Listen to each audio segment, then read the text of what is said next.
collect and read children's books onto DVD, and that is then mailed to the children. And it not only improves literacy skills of the prisoner, but aims to reconnect the relationship between the father and the child as well. And a final example, an organisation called Pillars, operating in the community, has set up an interactive website for children of prisoners and their caregivers and the professionals working with them. We understand it's the first of its kind in the world. The children can connect with each other, they can write their diaries, they can hear stories from other children of prisoners, they can ask and have questions be answered, and write letters to their parent in prison through this website. And then the very final point I wanted to make is a new report which has just been released this month as well. It's called Causes of and Solutions to Intergenerational Crime, the final report of the study of the children of prisoners. It's come from a community-based organisation as well, who have asked me to let you know that we understand it is one of the largest integrated prisoners and families studies on this topic, which has just been completed. So I hope that will be of interest to you. I thank you again for the opportunity to share these experiences today, and we look forward to continuing the day. Thank you very much. Thank you very much. I have Mr. Koso who wanted the floor. Go ahead, sir.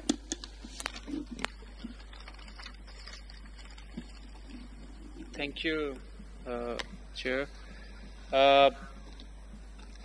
This morning I tried to highlight some of the areas, and I feel that there are some areas which we are missing to address. I think especially under trial women prisoners, when they have children along with them, when they go to the courts, before the courts, when their trials are going on, the treatment children receive from the prison administration is really painful, which should be taken into consideration. They are put into vehicles and vans in a way that they are putting animals. So this should be considered. And like we have 4 provinces, and each province tries to apply practices and standards very different from each other. So there should be minimum application of minimum standards across the board. This should be one of the thing this forum should consider. And I have observed and come to know certain cases in which women prisoners try to take children along with them to the prisons, but they were not their children. Just they wanted to have them with them just because to get relief, certain services and remission. But there's nobody to check whether these children were their own children or somebody else's children. And I think there is also little attention on those children who have yet not born. And what about their rights and the procedures and the treatment the woman gets when she has a child in her belly? So that should be considered, and the treatment they receive is really pathetic and painful. And as I did mention in this morning, that pre and postnatal care is really not taken into consideration. The most important thing that we face when we go to prison administration and home department, they say to us, we don't have a budget. We cannot establish institutions, care institutions. If even we have care institutions, we cannot run these institutions because we have limited budget. So the focus should also be on the provision and allocation of budget. Budget is a great matter, I think. Most of the women prisons are administered by men. And sadly, we have observed they use abusive languages, and this leaves a very serious impression on these children, and which should be considered over here. I also focused this morning, but I want to highlight again, the NGOs work, they work, but only for a short time, project-based approaches. There is no sustainability. So we should focus on long-term projects which go for a long term, so children over there get maximum benefit from it. Thank you so much. Thank you very much. I have a lady right behind the camera.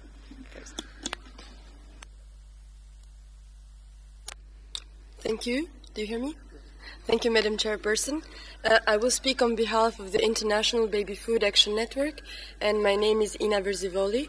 I would like to raise a few points in relation to infant and young child feeding, in particular for infants and young children below 2 years of age. Now, why this limit? This limit because there is a window of opportunity which starts with the woman pregnancy and goes up to the second birthday of the child, which is particularly important for the health and the development of the child. And the feeding and breastfeeding in particularly is a key element to this critical period.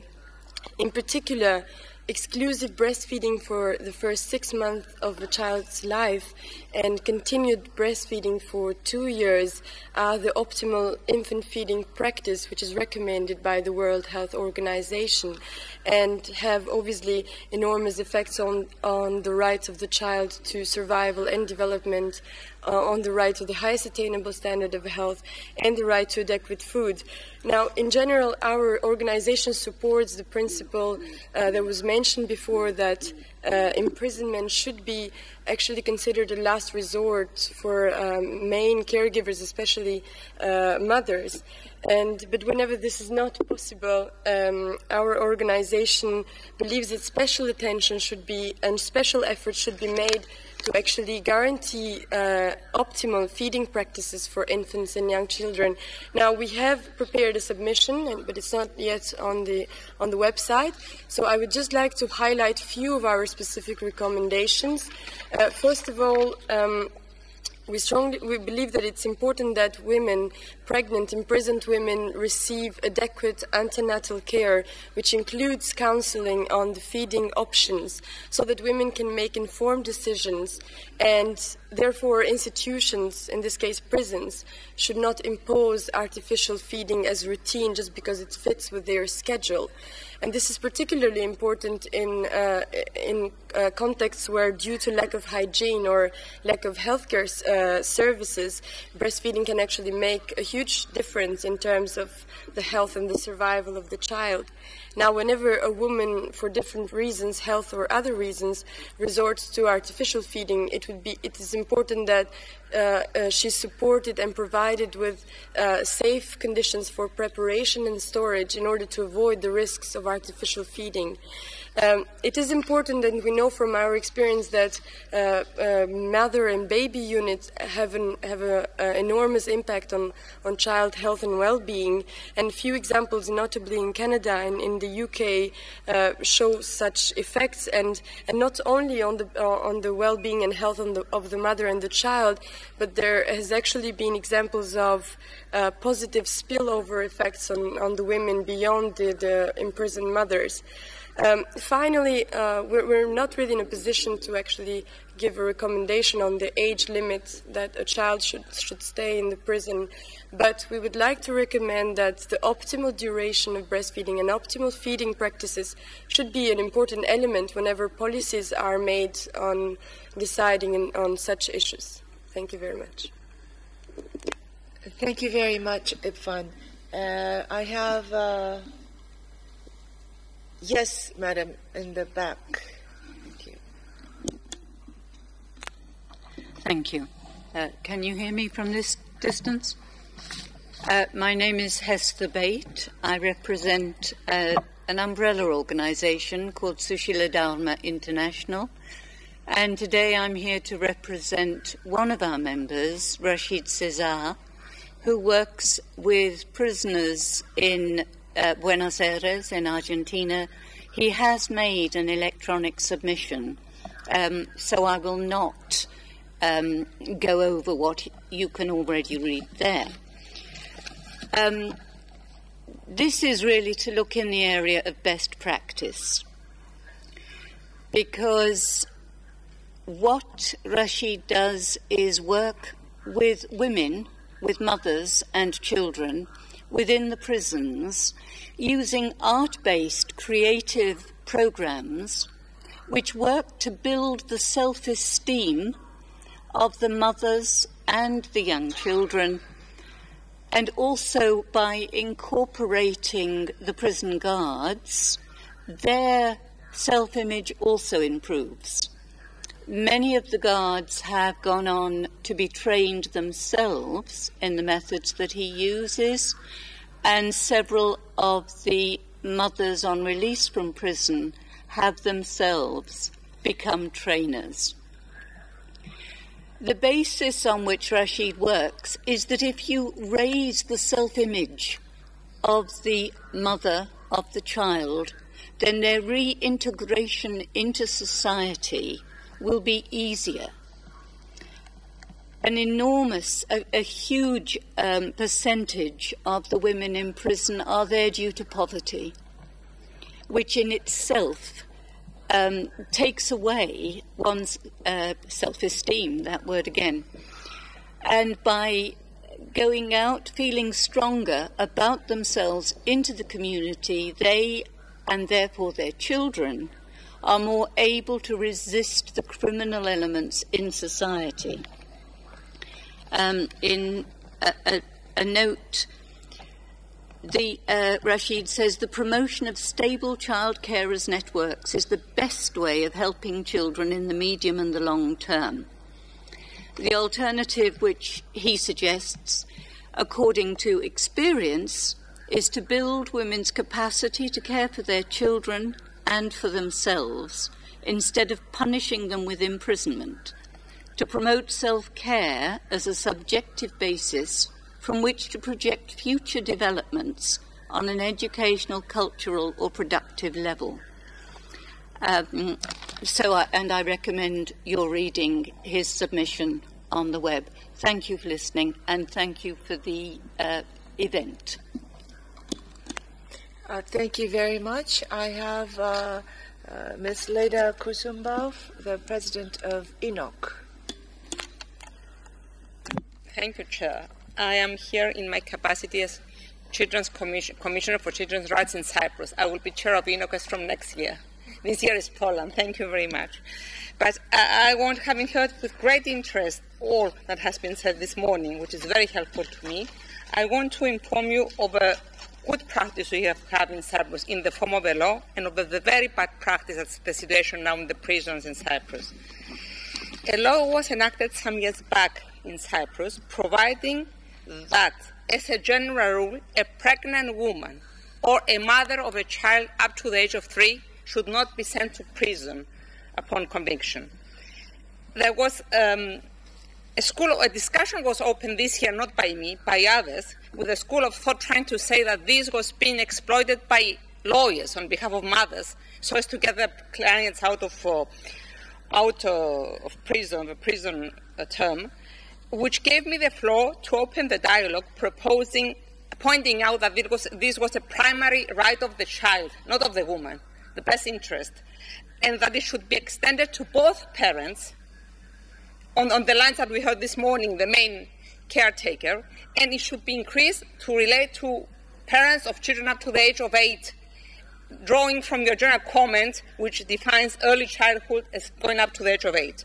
I don't know how convincing I was, but we opened this dialogue, and I hope for results. I will be insisting. Now the situation is in our prisons leaves much to be desired. I had an increasing flow of complaints last year on behalf of children whose fathers, because we have very few mothers in prison in Cyprus, fathers, denied their right to see the parents, and a new measure their father, and a new measure was taken whereby even those rare visits should be made and talking to the parents through a glass window by phone. My first intervention to the prison authorities was a disaster in the sense that the reply I got was that their duties to the state was to implement discipline in prisons, and that was a measure taken relating to the inmates. And they had nothing to do, saying not in so many words, but implying that they had nothing to do with laws relating to children. That, of course, prompted me to intervene to the competent minister, reminding that in our country the CRC is part of the domestic law, and that everybody had an obligation to implement the CRC. I got a different kind of reply in August 2010, explaining to me the reasons they had to adopt those measures, and that families were trying to smuggle drugs into the prisons through using the children, even saying that they had found drugs in diapers, and repeating, and also alleging that the psychiatrist told them it was bad for the children, and all these kind of arguments. Of course, I insisted, went on, and the last reply I had this year was that they were going to look into good practices from other countries and see what they can do. So it's music to my ears what I hear this morning, and I invite you, Madam Chair, to have them on the website so we can take advantage of those. Thank you. Thank you very much, Leda, and I hope that you will be as insistent as usual to push for the 8 years early childhood. You're getting a lot of support from the committee. I will give the floor to one last person for the morning, and then we will break for lunch. But before we break, I'd like to provide you some food for thought so that you will not go idle for 2 hours roaming without thinking what to do for the afternoon. Yes, sir, in the back.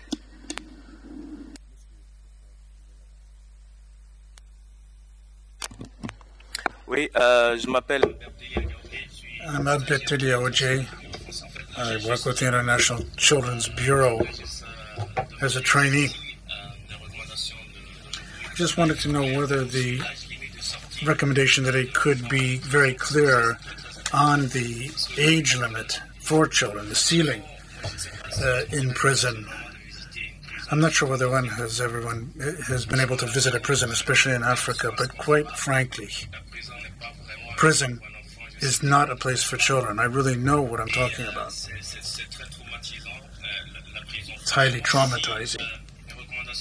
So I think our recommendation should be very, very clear on the age limit for children for these prison visits and so on.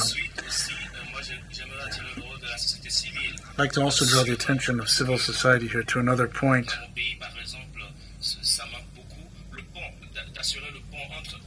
We have to ensure a kind of a connection between the time when a child leaves prison and if his parents are not there, who takes care of the child. State is not always present. I think NGOs have a role to play here as a kind of a bridge, at least to provide the education. Education is the most important thing. You need to emphasize the right to education that children have. When a child leaves prison, should automatically be enrolled in a school. That's very important. We shouldn't forget that children spend all day at the school. Gives them an environment which is much more proper to socialize.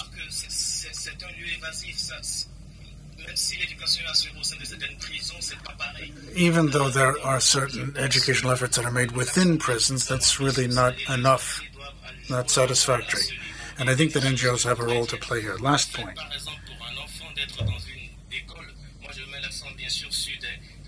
The fact that a child is attending school, and here I'm talking about children who don't have the means, and obviously in Africa this is the case, neither the means nor the time, but just the mere fact of having a child in a school, public school,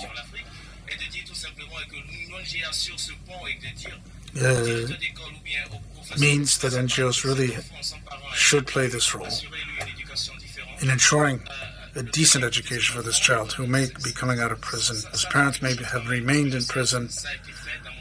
I know because this has been done in my country. In certain cities where children whose parents are incarcerated, well, the school director tries to take special care of these children, and it's important. Thank you. Thank you very much. This concludes the morning segment. I would like to suggest some areas that you might want to think through over lunch. What I've heard this morning, we have many recommendations, many concerns. We've shared many best practices, or we want to share more best practices or good practices. I think one of the common concern that in terms of what should transpire out of the day of general discussion would be on the age limit. And I'd like to remind you that when we discuss age limit, we want to look into the non-custodial sentencing as a priority, and for parents who have children up to the early childhood at least, and for the custodial sentencing, there are many suggestions on using age as an indicative and as an indicator for it, but I think Ifan made a very good suggestion about the breastfeeding age should also be considered in the having children living in prison.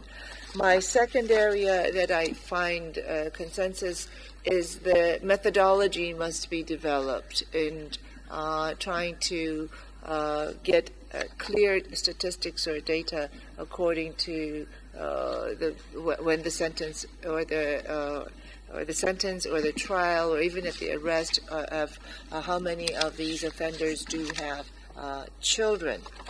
The next is the legislative framework, and I'd like for us to think about what if we are to introduce some legislative framework, and we have listened to and heard some new laws that were enacted recently, but what kind of a legislative framework might be best suited for the group of children that we're dealing with today? I consider this group of children, and I use this very often, the forgotten children. They're forgotten that they exist inside or outside of prison. And another area, I don't know if this would be a good way to pose this, but I didn't, for lack of better word, is for budgeting. Children living in prison, under which remit should it come under? The Ministry of Justice or the Health or the Education? Because usually the Ministry of Justice will have only budget, and they'll say they'll only have budget for their offenders in prison, in the correction centers, not for the children. And so sometimes we've heard that in some prisons there's a scarcity of food even for children because it's never been included in the so-called budget. And so I'm wondering how to address this issue of who's responsible when the children are living in prison in terms of budget and in terms of other measures necessary. Another area might be some regional initiatives. Could we push for more regional initiatives, such as the Council of Europe initiative for a more community-based type of programs and services? If there are other regional initiatives that we haven't had a chance to learn about this morning, perhaps we can learn about them in the afternoon. We often hear that some of the strict regulations, the excuse that are used for security issues and to punish or to correct the inmates or the offenders as used, but we want to have the other argument of the right of the child to visit the parent in a very friendly atmosphere, and we have to look at that side of the argument too. And my one last question that I'm not too familiar with this, but maybe some of our lawyers and judges might have legal expertise on this. There is the Tokyo rules for non-custodial sentencing in the administration of justice. I'm wondering how the court systems were successful, or are they aware of the Tokyo rules, and how are they linking it with sentencing of offenders with children? So I'd like to learn about this in the afternoon. With this, if there's no other logistics, maybe there is a guided tour during the lunch break, exhibition of the exhibition during lunch hour. There's a lot of places to eat here: the cafeteria, the Serpent Bar, and the Navette. And you can also go outside. But we will resume our working group here at 3 o'clock. Bon appetit.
Ladies and gentlemen, we would like to resume our working group for this afternoon.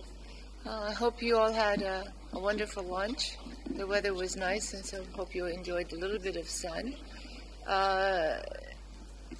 What we are going to do is we are going to continue our discussion, and there were some questions or some points of concerns that I had raised as a summary to our morning session.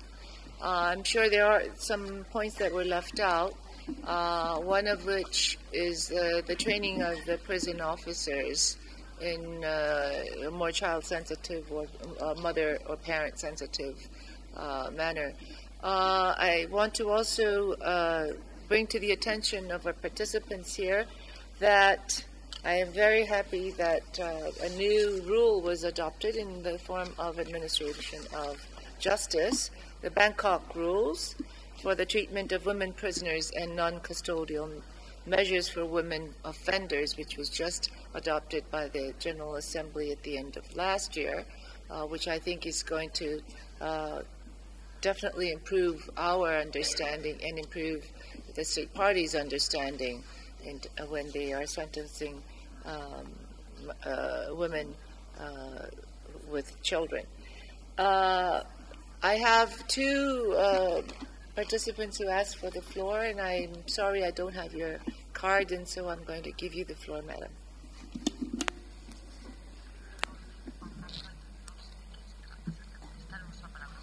Gracias, Presidenta.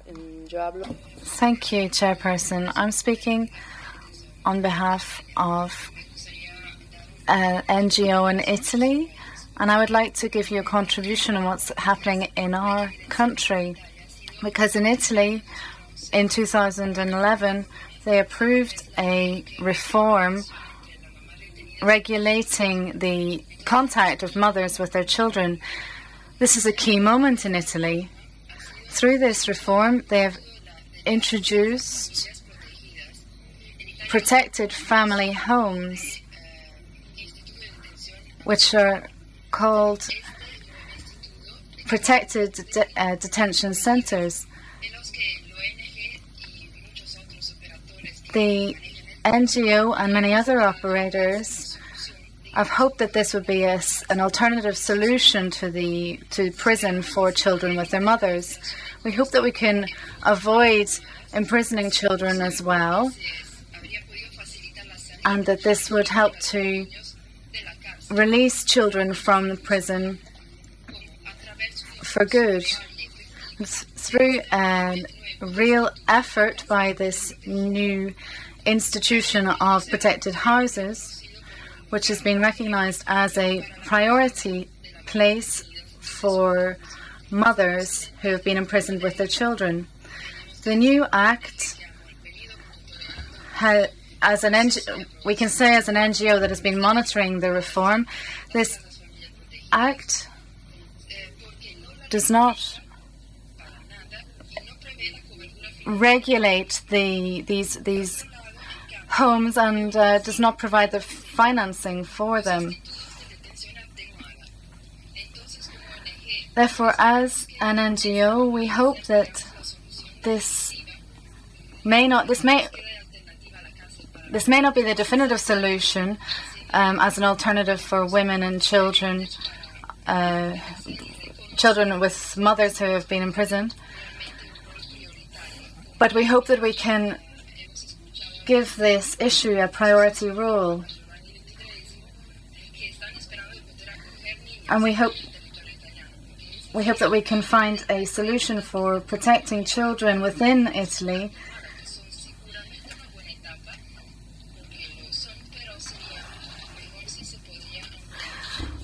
But perhaps we could broaden and strengthen this type of safer prison regime. Thank you. Thank you very much. Madam, you have the floor.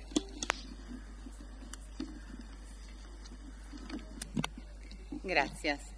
Yo me llamo María Cristina. My name is Maria Cristina Calles. I am a juvenile judge for the court in Milan, and I want to talk to you about the Italian system. Today we've had many participants who have addressed many aspects of this new reform, because I think that we have taken this opportunity to try to set up ideas related to the discussion that we're looking at in Italy, because it's a very topical issue.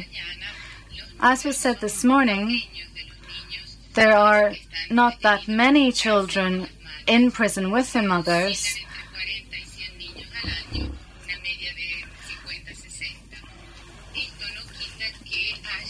There are 40 to 100 children per year in prison with their mothers in Italy. And there are also some children who live outside of the prison and can only have very sporadic contact with their parents in the authorized visiting hours. The aspect which has not been touched upon yet in the various contributions this morning is the juvenile court and their involvement in the aspects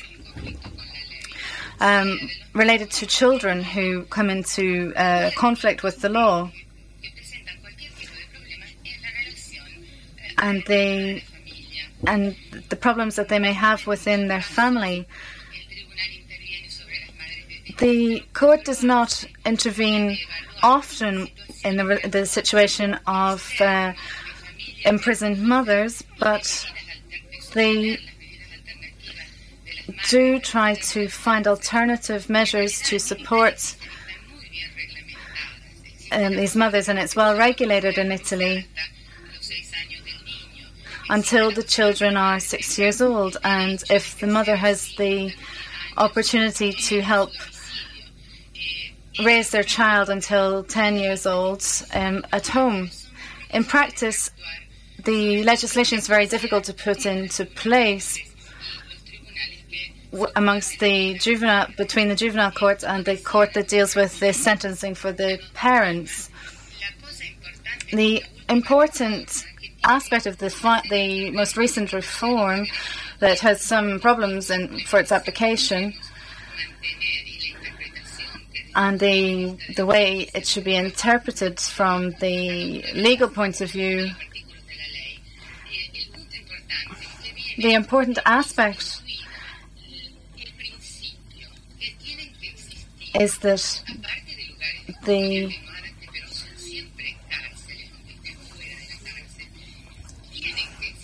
there needs to be places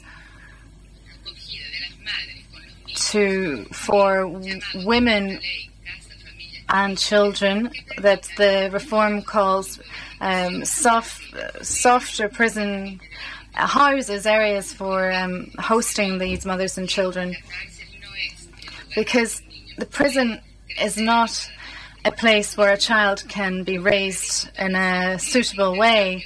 I'm pleased to have this opportunity for discussion because it's important for us to listen to the experiences from other countries in order to adopt different methods.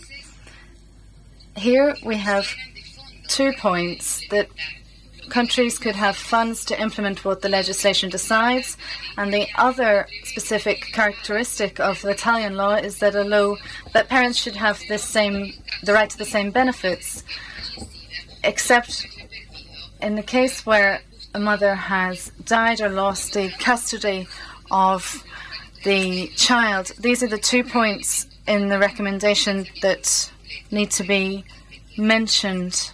Thank you. Thank you very much for sharing with us your concerns and your experiences. I have the gentleman on my left here. Please go ahead, sir. Thank you. My name is Matthew Sands. I'm legal advisor to the Association for the Prevention of Torture. And I'd like to take the opportunity to describe the work of 2 related bodies which will be of some interest to the work of the committee. National Preventive Mechanisms and the Subcommittee for the Prevention of Torture are both mandated under the optional protocol for the Convention Against Torture to undertake visits to all places where persons are deprived of their liberty, to monitor for signs of torture and other ill treatment.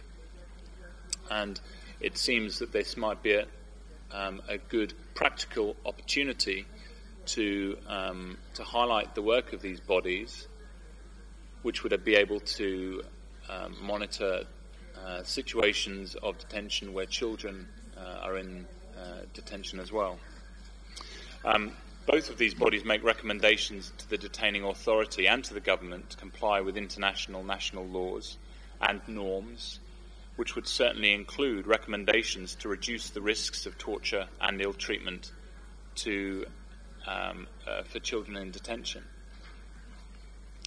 The lack of any survey, as we heard earlier, and research in this area is a place where further cooperation could certainly deliver results, and I'm sure that NPMs, or National Preventive Mechanisms, would be very interested in the recommendations of this committee. So I would just like to reinforce that further cooperation between this committee and National Preventive Mechanisms would be an area where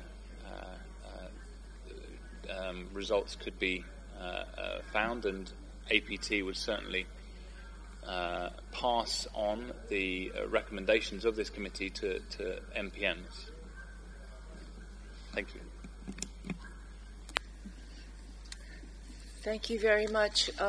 Most of the work of the SPT has been very not visible. It had some of the work that they carried out by virtue of their work was on a very confidential basis. But with the setting up of the national preventive mechanisms, I think that you've given us a very good an idea of how to link with the national preventive mechanisms and to collaborate between the Committee on the Rights of the Child and maybe the SPT, even in a larger context, but at the local level, at the national level, from the National Preventive Mechanism context, and I'm sure we can benefit from collaboration with organizations such as yourself with our work.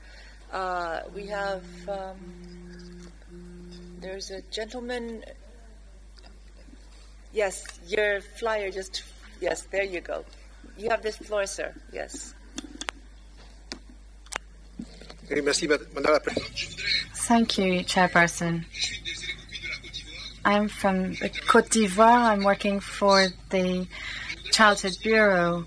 I would like to add my concern to the status of children living with their mothers in prison, but I'd also like to draw your attention to two aspects. First is the status of children born in prison. There's a risk of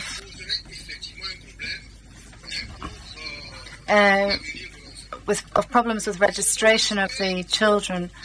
The second aspect is that in Côte d'Ivoire, a third of mothers of children living with their mothers in detention are in prison are of migrant origin, and so there's a major risk that these women run. They cannot declare their child; they are stateless. And so the mother, when she is released, when the mother is released, the child will have a problem in being registered. I would like to just draw your attention to the recommendations that could perhaps follow. Thank you.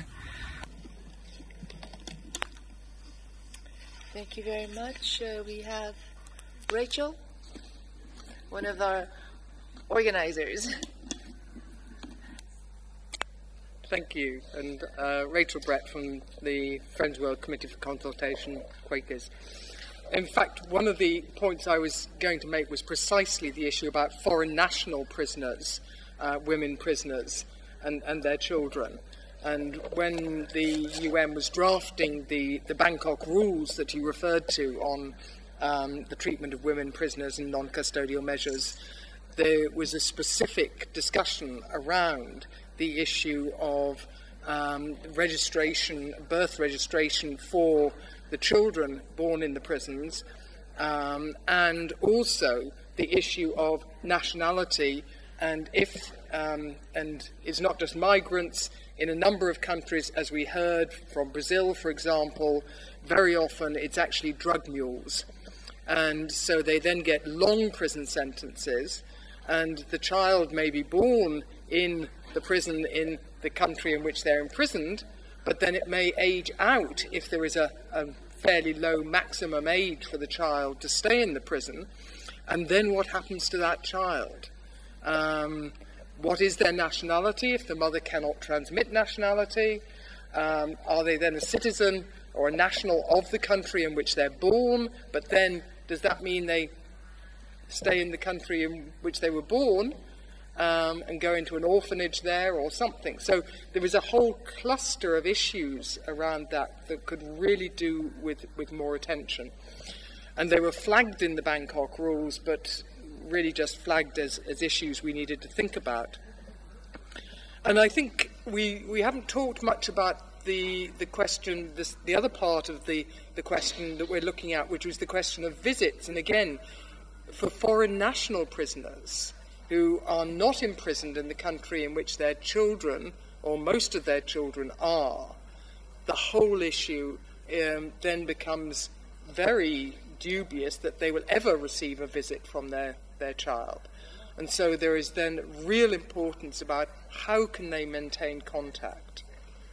And we've had, I won't go into details, but we've had ideas about using technology more, because telephone calls with different time zones and long distance calls can be very expensive and difficult. Writing letters to young children, or expecting them to write letters, is not necessarily a very good means of communication. So I think there's, again, a series of issues there. I'd like to pick up two of the points that our chair made just before lunch. And one of them, I think, is a very interesting one, and I am quite encouraged to think we might be able to make quite a clear recommendation about, which was this one about there being, in effect, a presumption of non-custodial measures when the person is the carer of a child under the age of, and the proposal was 8. I could certainly happily support that as a presumption. Now, clearly, it will not apply in all cases, but, as I say, as a presumption that should be the case. The other question of age, which is this one that we keep coming back to, of is there an age that should be recommended that children should stay in the prison until, if it's in their best interests in the sense that they're with a caring parent, or not. The more I hear from different countries and experiences, the more convinced I am that it really needs to be an individual best interests determination in relation to that specific child with that parent in that country, in that prison, and what are the alternatives. But I do think that it would be really helpful to produce some guidance about what are the factors that should be taken into consideration in making that decision. And we had one proposed this morning, which I think is an excellent one in relation to breastfeeding, but I think we could then look at others, which, you know, as I've indicated, it may be what is the state of the caring parent, let's say the mother for the sake of argument, although it can be a father. What are the alternatives? Is there another parent or family member who can take? What's the conditions in the prison? What are the other alternatives? And so on. But I think also picking up some of the child development issues and saying at this age, up to this age, these are the kinds of factors. Between this age and that, there are others. So thank you very much. Thank you very much, Rachel. Yes, sir, you have the floor, sir. Merci, monsieur. Thank you, Chairperson, for having given me the floor.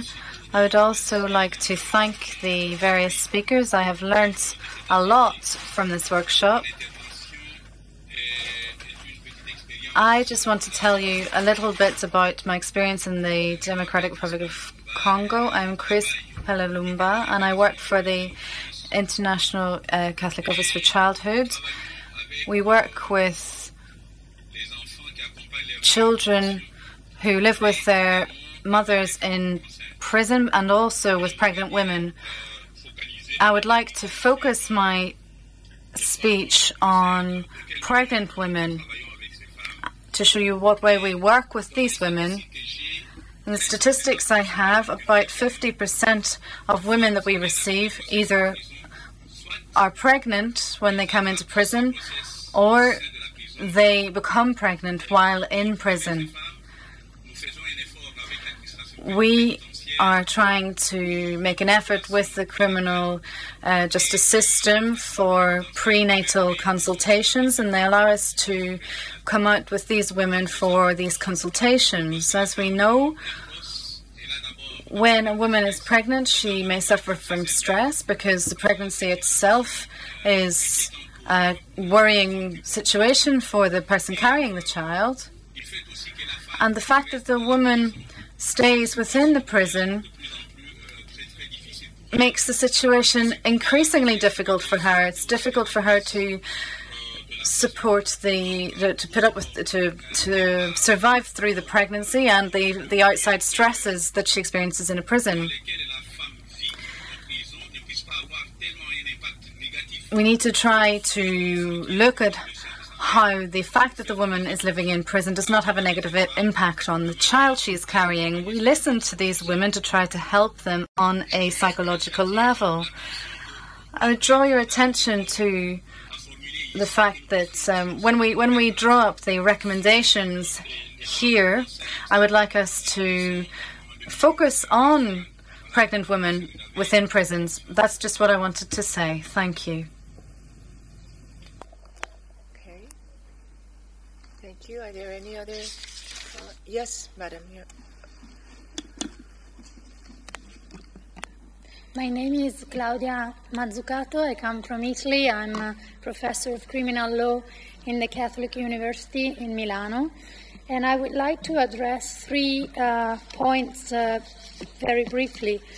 One point is, from my experience, many prisoners, this is true mainly for women, but many prisoners that come from poor areas, or they are socially deprived, or they are migrants, they sometimes hide the presence of children because once they get into the criminal justice system, because they are afraid that children are going to be put away from them, and they're going to lose parental responsibility because of their social condition and, of course, because of the fact they are in prison. And I would think that a recommendation to foster any type of coordination and exchange of information from the criminal justice authorities and the authorities that look after the protection of children is very important, so that these people, these imprisoned people, do not have to hide the presence of children, and thus leading them to some forms of illegal alternative care. They have to look for someone who looks after the children, who is not through the protection of childhood. Another point is related to the reconciliation between the rights of the children and the needs for security and the aims of criminal justice in general. According to me, the rights of the children are not against security, they go along the same direction. They can foster prevention, they can help prevention, they can help from adults, parents, recidivism. And it could be very useful that universities and research institutes start researches and statistics on how good practices that implement children's rights within the criminal justice system when parents are imprisoned did not alter the effect of prevention, rehabilitation, but instead maybe promoted them. For instance, if we had statistics that prove that prisons where children are not searched once they get into the prisons did not give place to crimes being committed or problems of security within the prisons, that could be very important to spread the same good practice. Another issue is that of restorative justice, which was mentioned this morning. I think restorative justice methods, that is voluntary participation, listening, the encounter between people who are affected by crime, can be extremely useful for children of imprisoned parents to be seen as collateral victims of crimes. And this can help, according to me, as a path for the offender to meet the actual victim, like concentric circles. We start from the mother and the father who are imprisoned that meet their children in a restorative justice context, and this can help them be prepared to meet their other external victims. And one last point is that regarding family-based organized crime. I come from Italy. We have mafia, and mafia is a criminal organization that uses family to spread and to make illegal activities.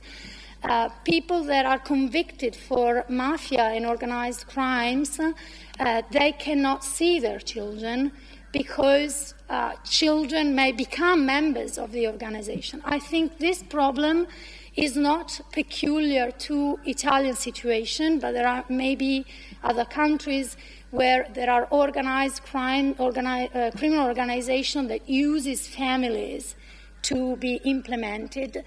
And it could be very useful to have a recommendation on how, in this case, really reconcile the interest of the child to have an ongoing relationship with his or her parents and the issue of family-based organized crime. Thank you very much. Thank you very much. I'm sorry, I have Miss Salmon. Thank you. I would like to comment on the points you gave us before lunch to talk to think about. Action for